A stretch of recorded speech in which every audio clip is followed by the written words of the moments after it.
Hello, Miami. This is the Advice Voice, your podcast for all things Miami sports related. I am Emilio, and what a disappointing game, I'll say. Miami gets the loss on this Monday night game. So I'll start with your thoughts as a Red fan and your kind of thoughts as a Miami Hurricane fan. What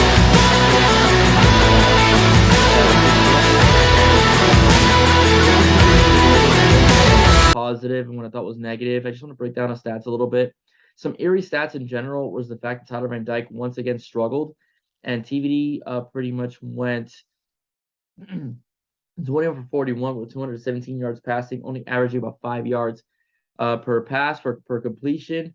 And what was astounding though was the fact that running game once again was in high gear. All right, Henry Parrish finished the game with 16 carries for 85 yards, and Jay Knighton finished the game with 14 carries, 77 yards as well. We saw note that Franklin, which pretty much surprised me. I thought that towards the third quarter, second half, we see more of that based on the fact that since we were utilizing much more of a run heavy type of offense, we would use a bigger back to tire out the A&M defense. Even though they were fatigued towards the end of the game, it was not enough to give the Hurricanes the victory in general. Just a few things I just want to say. I found today's loss a bit inexcusable. The Hurricanes should have won this football game. They totally outplayed Texas A&M. I'm going with the negatives right now, by the way. Totally outplayed Texas A&M. We outgained Texas A&M 392 yards to their 264. We outpassed them. We outrushed them, as well. Our yards per carry was almost at 5 yards a pop. Theirs was only at 4 yards a pop.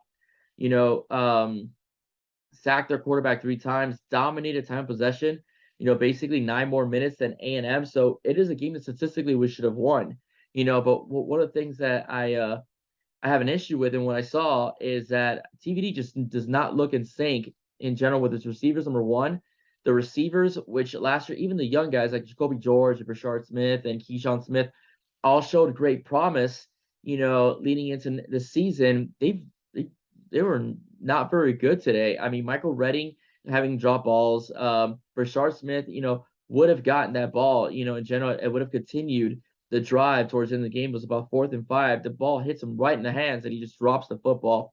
Too many drops today as well. Henry Parrish in that first Borregales miss, he would have caught the football for a first down, and that situation's never there because we're once again in the red zone. Negatives, I will say, is the fact that TVD still doesn't look very comfortable in Gaddis's offense. Even though I will say I was very happy to see Gaddis open up with quick throws for Tyler Van Dyke. He just still does not look very comfortable. He Even though the receivers left much to be desired, he had a lot of throws that he missed. Some balls were too low, some balls were too high. He had. I'm not gonna take too much away from him on this one because he did throw on the run. He threw a ball that was a little bit, not enough air under it that Keyshawn Smith missed, during the game as well. He missed Keyshawn Smith. Keyshawn Smith he didn't break his route in time, or TVD didn't anticipate that Keyshawn Smith would still be, in the position of his route before he went to the outside in the flat to make that throw. It was just they were out of sync a bit with the passing game. Things got a little better. He went at one point 13 for 31, in the second half to TVD. Things got a little better when it came into the passing game. Well, Mallory helped out a bit, but you could tell the absence of Xavier Restrepo was greatly needed. I mean, Xavier Restrepo, in many occasions, makes those catches that Michael Redding and Brashard Smith, Henry Parrish were not able to do tonight. So Xavier Restrepo is definitely going to be missed. I don't know how long he's going to be gone, but he is definitely going to be missed as far as being in sync with TVD goes. I mean, that was TVD's best receiver, most reliable, throughout the season. And unfortunately, he was not able to be at the game tonight because of the fact that he has a foot injury, is out indefinitely. He does believe, Restrepo does, that he will be back he will be back sometime this season, but we definitely need him during ACC play. He is a definite must. All right, another issue I had was the play calling, especially in the red zone. I thought that on several occasions, Mario should have been a bit more aggressive, and at least, testing the secondary of and that being the fact that they were extremely limited because of suspensions and targeting calls and stuff like that. And he just didn't go for it. A lot of running plays, that led to field goals and missed field goals as well. There was a sequence that, when they got the ninth point off the last field goal, even Kirk Herbstreit, who was usually a Kane apologist and defends the Canes, he thought that Mario should have gone for the fourth down. I mean, you had nothing to lose. You're down. It's late. It's late in the game. You had an opportunity at least. Your defense is playing really well. Try to put points on the board as a touchdown goes and put yourself in a position to win instead of kicking a field goal, getting a touchdown, then you need a 2-point conversion to win you that game. So I mean, I thought that Cristobal was a bit too conservative, in this game, with some of his play calls, specifically in the red zone. Frank Ladson needed a milk carton. All right. You got a guy like Frank Ladson. You pick up a guy like Colby Young because you wanted some size, in the red zone for those jump ball situations. Nothing for those guys. Colby Young hasn't even sniffed the field, I don't think. You have Will Mallory. You could use him in red zone situations. You have Jaleel Skinner. You can use him in red zone situations. You have Elijah Arroyo, who had a wonderful catch today in red zone situations. Those are guys that you could use and could be able to get you points, and they were not utilized correctly. So I thought it was poor play calling, especially in the red zone, way too conservative on behalf of Mario Cristobal in general for this game. This would have been a great game to win, not because A&M is this great powerhouse like Bama has been, but just the fact that you haven't really beaten a team in the SEC, like this in a long time. All right, I would say probably Notre Dame. All right, I would say it was probably the last quote unquote big dog, that you kind of beat. Although A&M is not a big dog, they were not impressive, right? And I'll get into A&M in a minute, but they were not impressive.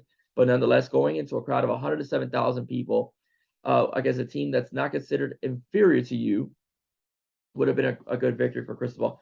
We don't need it. Cristobal's not in the hot seat, and it doesn't hurt us conference play wise, but it's just a good victory for the team moving forward against Middle Tennessee, and then before you get into ACC play before the bye week. All right, pretty much that's just a little bit of what I have to say in terms of the difficulties that our offense had and the play calling, etc. I will say this though. I will say this about A&M. A&M to me again was not impressive.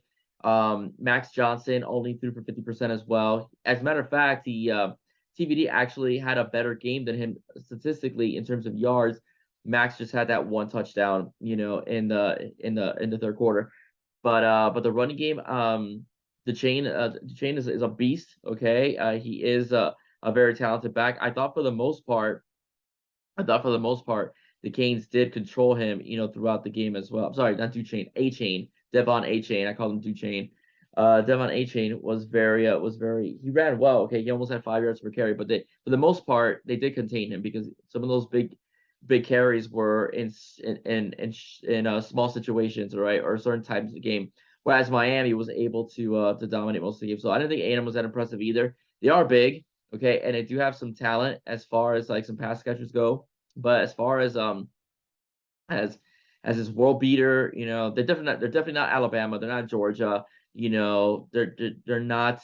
They don't think they're scaring anybody in the SEC, to be honest with you.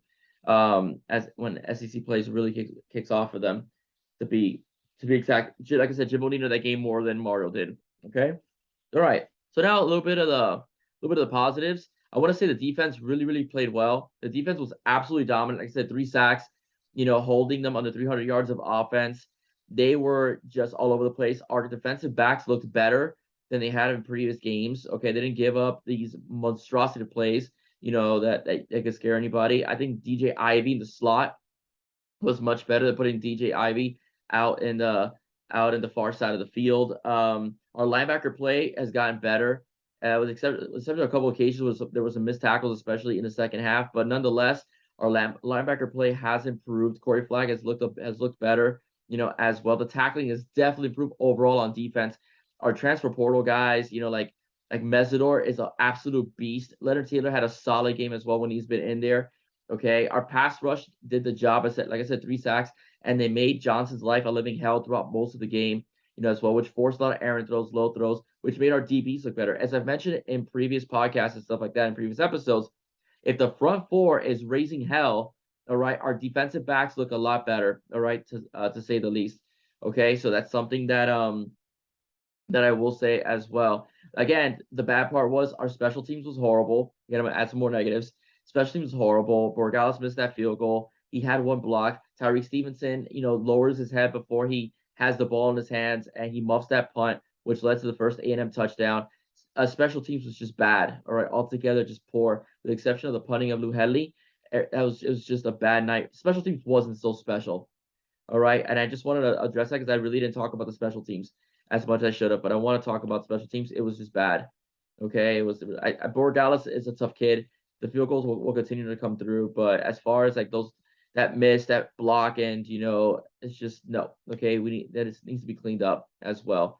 And as far as, like I said, our defense goes, our defensive line looked nasty today. Our linebackers did very well. They set the edges very well. They held contained. Johnson surprised them early on because, to Jimbo Fisher's credit, he did adjust his offense a bit at halftime and allowed for Max Johnson to use his legs more. But nonetheless, I will say the Canes, pretty much contained him and contained the running game as well as a whole. I know A-Chain did okay, statistically, but it was, if you look at the eye test, he was pretty much held in check throughout the game. Another negative I do want to talk about before I forget is costly penalties, especially towards the end of the game. That was very bad. All right. When we got to the ninth point, we got the ball back on offense. We put ourselves in dire situations because of penalties. Basically, I believe at one point it was like 3rd and 20 or plus, something like that. It was really bad. Again, penalties need to be cleaned up as well. So another positive I will say is the running game. Parrish looks fantastic.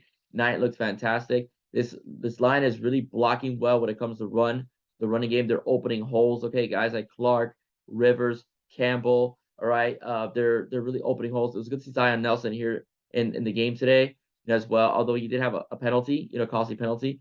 It's good to see him in the game as well tonight. So the offensive line has been impressive. All right, Mark Russell being an O-line guy, Mirabal being one of the best coaches in the country. You've seen a vast improvement in run blocking than there was last season when the Canes barely averaged 4 yards per carry. The Canes have been smashing teams this year, and including smashed A&M. So when ACC play rolls around, if there's teams that want to get down and dirty with the Canes, that might be a disadvantage for those other teams because the Canes will not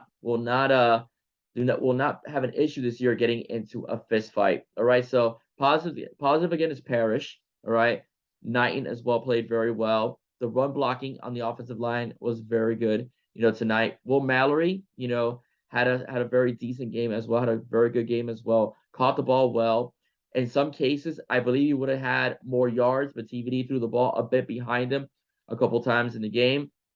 Glad to see that he was able to get up and get back into the game after literally falling on his neck, trying to get a first down and get his team in better position, to win the game and go up top, over A&M. He got up. I think so. That's just pretty much my take for today. All right. Clean up the penalties as far as offensive goes. TVD has got to get in sync with his receivers, and he's got to get in sync with Gaddis's offense, all right, as well. That has to be an issue, especially if it cannot cost us games either, which happened tonight as well. Defense, very positive, especially that front seven has looked very good. That front four as well looked very good tonight. All right, I love seeing that pass rush come in, made our DBs look good. Our safety play has been very good as well. Kitchens had a very good game tackling, and tackling guys in space. So did James Williams. That penalty that he had, I'm sorry, the referee didn't blow the whistle. The guy wasn't going down. Had no issues with what James Williams did in terms of slamming the guy. All right, you want to make sure that you get the guy on the ground. I have no issues with that. As a matter of fact, I don't even think the ref even called that. So I know rules have changed, but I really don't care. I don't think that play should have been called. It wasn't like he was purposely trying to body slam him. The whistle had been blown. The whistle was not blown. He had to find a way to get him down. The guys in a swarm to bring him down. So it was basically just him and the guy. So he throws him on the floor. So, but safety play has been pretty good for this football team. The DBs did look better tonight as well. I mean, obviously Johnson, like anything, you'll have spurts, but the DBs did look a little better tonight, as well than other occasions. Okay. That's it for me. All right. I will be bringing you an analysis of the Miami Dolphins tomorrow night as they take on the Baltimore Ravens. I do expect a Dolphin victory because I think this offense is going to hum. Not sure about Tua yet as far as the future franchise guy, but I do believe in Waddle and I do believe in Hill. All right, guys, that's it for me. I am Will. If you like what you heard, please do not forget to like, share, and subscribe. All right. Everybody stay safe. God bless. See you soon, and go Canes. All right. Tonight is just the beginning. This team will get better as the season rolls along. I do have confidence in his coaching staff. All right. See you soon, guys. Stay safe. God bless. Bye bye.